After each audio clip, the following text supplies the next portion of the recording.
মঙ্গলবার দক্ষিণ জেলার সাবরুম মহকুমা শ্রীনগর সীমান্তের একমাত্র বর্ডার হাট পরিদর্শনে আসেন ত্রিপুরার রাজ্যপাল ডক্টর ইন্দ্রসেনা রেড্ডি নাল্লু।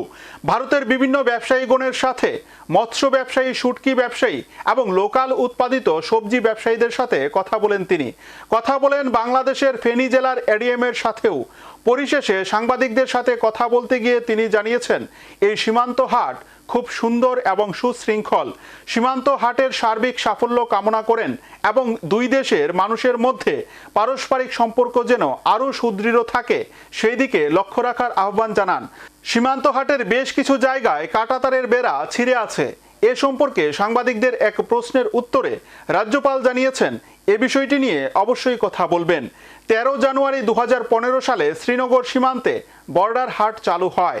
রাজ্যপাল ডক্টর ইন্দ্রসেনা রেড্ডি নাল্লুর সীমান্ত হাটে আসাকে কেন্দ্র করে গোটা সাবরুমের পুলিশ প্রশাসন ও ভারতীয় সীমান্তরক্ষী বাহিনীর জওয়ানরা তার নিরাপত্তার জন্য বিশেষ সতর্কতা অবলম্বন করে।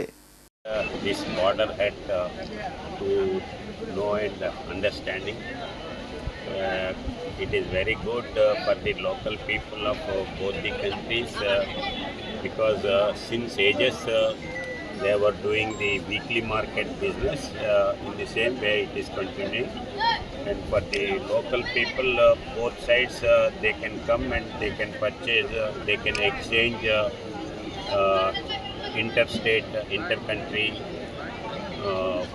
items. Mainly the items prepared and